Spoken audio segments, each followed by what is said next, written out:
Welcome to the first episode of The Path, a videocast and podcast where we have the privilege and the honor to actually spend some time with our founders and really learn about, what's got them here, what's made them so extraordinary in some respects. And then hopefully those learnings that can also be shared with future entrepreneurs.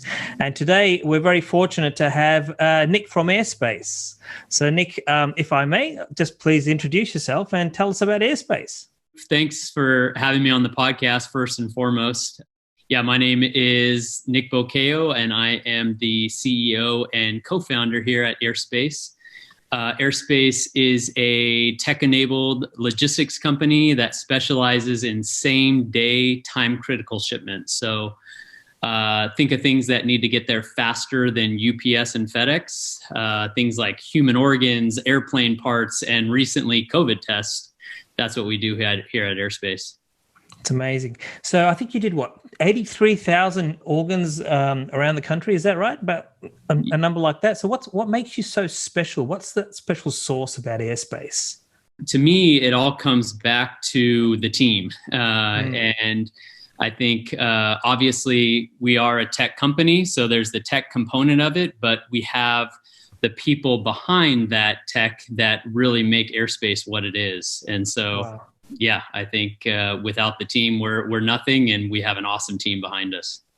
Well, look, we're talking about teams. So tell us how you met your co-founder. Yeah, it's a funny story. I think he tells this story much better than I do, but I'll give it a shot anyway. But yeah, Ryan is my co-founder and CTO here at Airspace. He and his wife, Kirby, were living in the DC area at the time. This was, 5.5 years ago, and really just not really enjoying the weather at all in the DC area. So decided to move to Southern California. And he would post ads in different publications, and he continued to get offers from companies and government agencies in the DC area. So he decided to do what he calls a hyper-local ad and posted an ad on Craigslist, of all places. And he placed one ad in San Diego and one, I think, in the Long Beach area. Yeah. And don't ask me why I was looking for my CTO in Craigslist, but it was the perfect match. He and I, after I interviewed him the first time, I knew he was the partner for me, and him and I have been on this journey ever since then. So look, so two guys, great ideas. It's all about people as well. But then, how did you sort of, start to build a business? And then the key thing absolutely comes down to is funding. So yeah. What was that journey?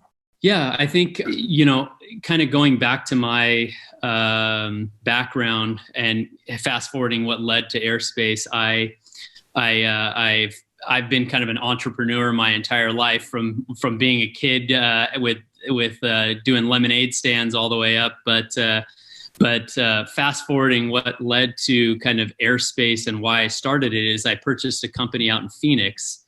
It was a small courier company.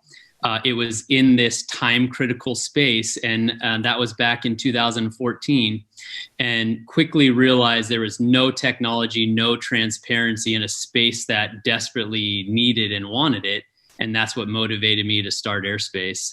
So we really started Airspace because of all of the problems that were existing and still exist in our industry, and we got Ryan and I got together, jotted down all those problems, and really figured out how we could write tech around all those problems. And we launched in 2016. So fantastic. That's great. But how about the story then on as you want to raise funding? So walk us through, what does it take to sort of find the Series A investors, and how do you approach that? There's a lot that goes into that. I think, for me, I bootstrapped the company early on. So I, with one other individual here, a family friend, invested several millions of dollars into the company before doing our first institutional funding. So we're kind of a little different than most companies out there. But for our Series A, that was the first time that I've ever gone through any sort of institutional round in my life before.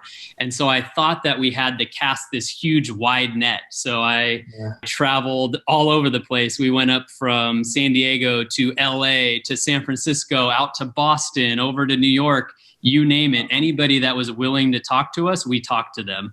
Yeah. But quickly realized that that's obviously what we didn't need to do. We needed to focus on the people that were wanting to invest at the business at the time that we were, at the right stage of the business. And we were fortunate enough to have several companies interested in our Series A, and it was able to find the right partner in at that time, and Defy was the lead for our Series A. Yeah. Fantastic. So it seems that, yes, there's investors everywhere, but it's finding the investors that sort of share the same vision as yourself. Would that be about right? Yeah, that's spot on. I think I would even make it more simple in saying it's finding investors that you like. Yes. We were really fortunate with our Series A lead, Neil. He one of the first things he did, which was unlike any other VC, is he took Ryan and I out to dinner and really got to know us as people, and making sure that whoever he was backing, he really understood us rather than dive straight into the numbers and about the business. So yeah, for sure. Yeah. So it's another, maybe not Craigslist, but it is a relationship again, right? Even with your partners, as we call them. 100%. Yep. That's fantastic. That's what matters to me. And that's why I think to this date, I think we have such a great board, is because we have that really good relationship that we started this relationship off with. Yeah, yeah. So that's, so I think one of the things that I'm learning out of this is it is still a human connection, right? Yes, it's a business, but then how do you grow that, and how do you jointly build that together? Because I'm sure that there's, there's challenges on the way. And so what, who you're after are obviously partners that you can kind of have a talk to and their guidance. Would that be about right? Yeah, for sure. Yep. Yeah. So is that the same sort of investor type that would take you on to the next level?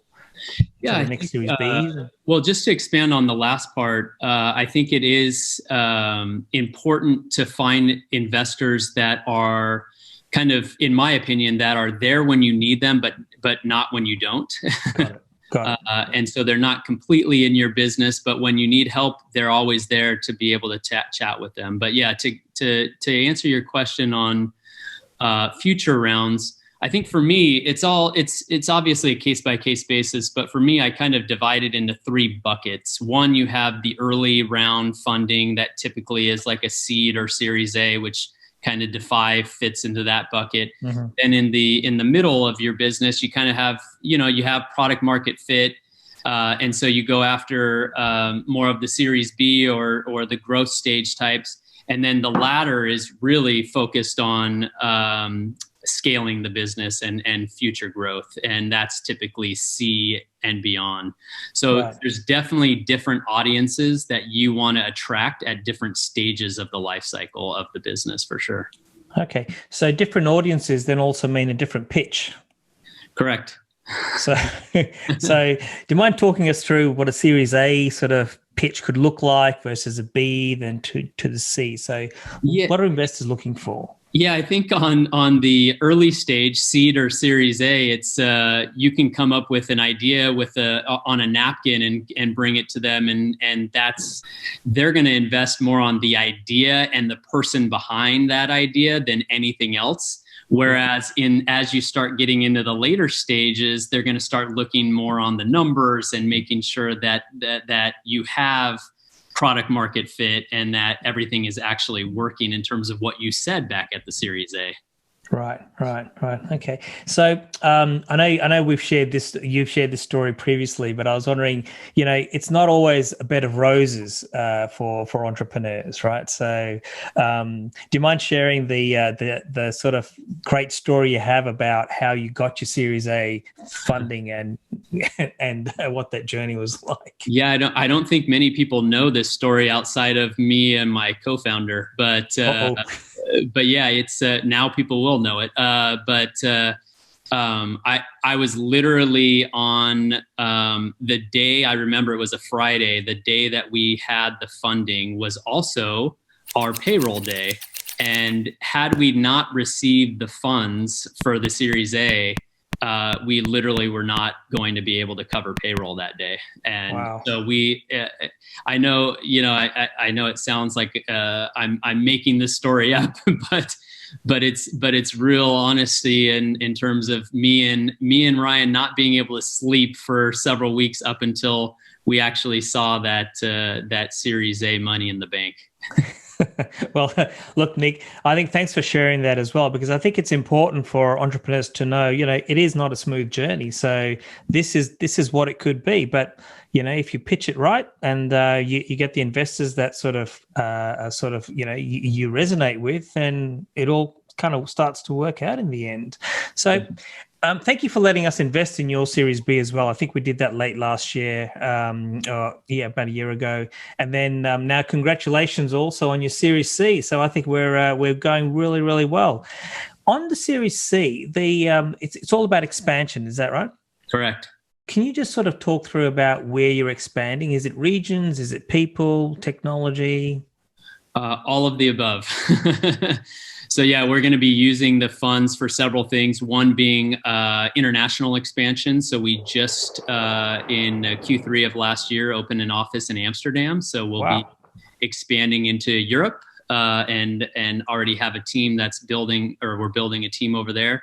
We're also expanding our service lines in terms of additional service offerings that we're going to be offering with enhancements to the product as well, which brings you back to kind of headcount in general. We have about 150 employees on the staff right now, and we'll be literally doubling that over the next 12 to 18 months. So that's a lot of big plans in expansion in all ways here at Airspace. Oh, look, you know what? Congratulations, and that's phenomenal as well. But one question, which is, as you're expanding, how do you keep that passion that was created, as you were bootstrapping the business, all the way through to now to virtually doubling your team?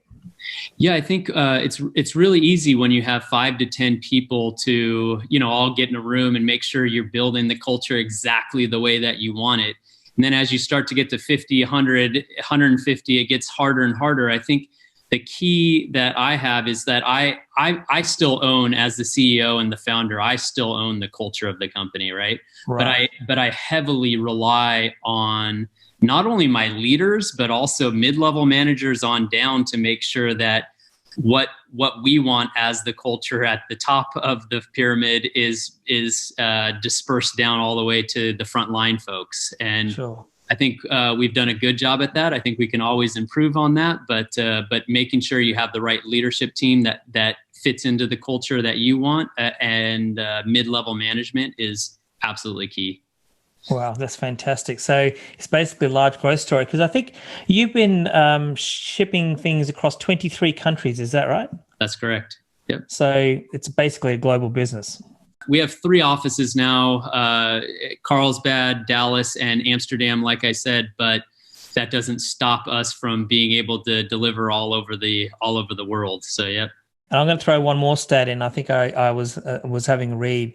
I think you've got 20 billion different routes that you can use to deliver the items that are needed. Yeah, so each one of our what we call NFO, or next flight out services, which touches an airplane, there's about 10,000 route options on each one of those shipments. Yeah. And so if you take that 10,000 and multiply it by how many next flight out shipments you have, that's where you come up with that number of how many options we have used in our machine learning algorithm to serve up to our customers the best route options for each of their shipments. That's fantastic. Nick, you know what? This has been great. I think it's been fantastic in terms of just kind of learning as well about your journey. If I may, what's the kind of points that you would leave with a future entrepreneur? Yeah, I think a couple things here. I think one thing is I think I mentioned it a few times is about the team. I think I make sure that I'm surrounding myself with people who are a lot smarter than I am at whatever department they're leading or managing. And I take the Steve Jobs approach in terms of it doesn't make sense to hire smart people and tell them what to do. We hire smart people so they tell us what to do. Yeah. So I think that's the biggest thing. And I touched on this as well, but just maintaining that culture across the company is the job of the CEO. As much as you are going to, as you grow, rely on others, it still starts with you, for sure. Yeah, makes sense. Nick, you guys are doing some extraordinary things. You're sort of, really shaking up the logistics market, and more and more importantly as well, thank you for letting us be part of your journey. I think it's an exciting journey, and so once again, thanks a lot for your time. Really appreciate that, and thanks for also opening up about the insights. I think there's nuggets there where a few entrepreneurs might be going, yeah, I think I'm going through something similar when it comes to bootstrapping and the approach of how to raise funds. So once again, thank you so much for that. Yeah. Have a wonderful day, and I think for everyone else, please, if you like this podcast, this videocast, please share it with future entrepreneurs and also subscribe. And on that, I think I'll just sort of give back the time to you, Nick, and have a great day, and we'll talk soon. Awesome. Thanks, Gup. All right. Take care, mate. See ya.